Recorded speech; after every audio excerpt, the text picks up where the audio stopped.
नमस्कार दोस्तों, हमारे चैनल में आपका स्वागत है। दोस्तों, गीता में यह ज्ञान मिलता है कि व्यक्ति को केवल अपने काम और कर्म पर ध्यान देना चाहिए। साथ ही कर्म करते समय इस बात का ध्यान रखना चाहिए कि हम जो कर्म कर रहे हैं उसका फल हमें निश्चित ही प्राप्त होगा। तो दोस्तों, आज की इस वीडियो में हम श्रीमद् भागवत गीता के 11 ऐसे चौंका देने वाले रहस्यों के बारे में बात करेंगे, जिनके बारे में आप जानकर हैरान रह जाओगे। तो चलिए वीडियो को स्टार्ट करते हैं। गीता में श्री कृष्ण भगवान कहते हैं, ना कोई मरता है और ना कोई मारता है, सभी निमित्त पात्र हैं। सभी प्राणी जन्म से पहले बिना शरीर के थे, मरने के उपरांत बिना शरीर वाले हो जाएंगे। यह तो बीच में ही शरीर वाले देखे जाते हैं, फिर इनका शोक क्यों करते हो? मित्रों, हिंदू धर्म में 4 वेद हैं।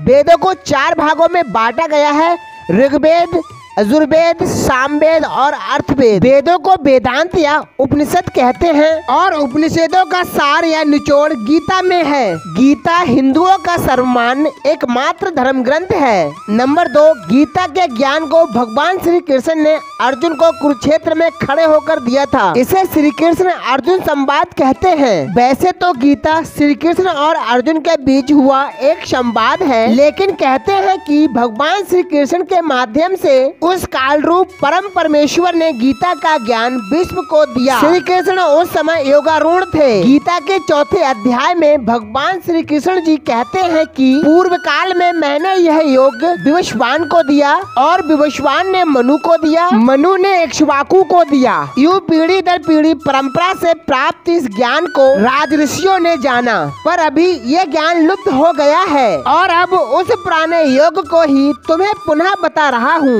परंपरा से यह ज्ञान सबसे पहले विश्वान सूर्य को मिला था, जिसके पुत्र ववस्वत मनु थे। नंबर 4, श्री कृष्ण के गुरु घोर अंग्रेसस थे। घोर अंग्रेसस ने देवकी पुत्र श्री कृष्ण को जो उपदेश दिया था, वही उपदेश श्री कृष्ण गीता में अर्जुन को देते हैं। छंदयोग उपनिषद में उल्लेखन मिलता है कि देवकी पुत्र श्री कृष्ण घोर अंग्रेसस के शिष्य हैं और वे गुरु से ऐसा ज्ञान अर्जित करते हैं जिससे फिर कुछ भी ज्ञातव्य नहीं रह जाता। यद्यपि गीता द्वापर युग में महाभारत के युद्ध के समय रणभूमि में अर्जुन को समझाने के लिए भगवान श्री कृष्ण द्वारा कही गई थी, किंतु इसके अमृत वचन आज भी बने हुए हैं। नंबर 5, मित्रों, गीता में भक्ति, ज्ञान और कर्म मार्ग की चर्चा की गई है। इसमें यज्ञ, नियम और धर्म कर्म के बारे में भी बताया गया है। गीता ही कहती है कि ईश्वर एक है। गीता को बार बार पढ़ोगे तो आपके समक्ष इसके ज्ञान का रहस्य खुलता जाएगा।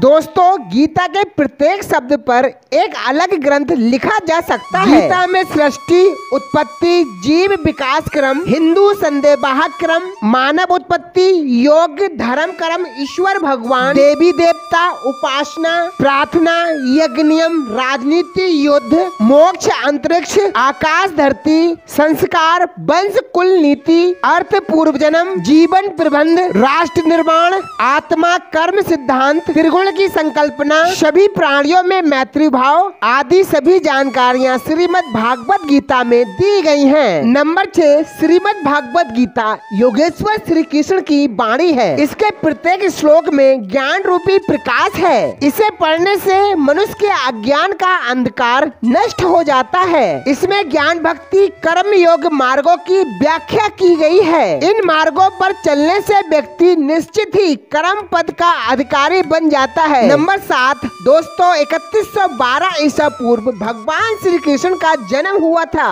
कलयुग का आरंभ शक सावंत से 3176 वर्ष पूर्व की चैत्र शुक्ल एकम को हुआ था। वर्तमान में 1939 शक सावंत हैं। आर्यभट्ट के अनुसार महाभारत युद्ध 3137 ईसा पूर्व में हुआ। इस युद्ध के 35 वर्ष बाद भगवान श्री कृष्ण ने देह छोड़ दी थी। तभी से कलयुग का आरंभ माना जाता है। उनकी मृत्यु एक बहेलिये के तीर लगने से हुई थी। तब भगवान श्री कृष्ण की उम्र 119 वर्ष थी। इसका मतलब है कि गीता का ज्ञान 5154 वर्ष पूर्व श्री कृष्ण ने अर्जुन को दिया था। नंबर 8, हरियाणा के कुरुक्षेत्र में जब यह ज्ञान दिया गया तब तिथि एकादशी थी। उस दिन रविवार था। भगवान श्री कृष्ण ने यह ज्ञान अर्जुन को कुरुक्षेत्र के मैदान में लगभग 45 मिनट तक दिया था। गीता में श्री कृष्ण ने 554, अर्जुन ने 85, संजय ने 40 और धृतराष्ट्र ने 1 श्लोक कहा है। नंबर 9, गीता की गणना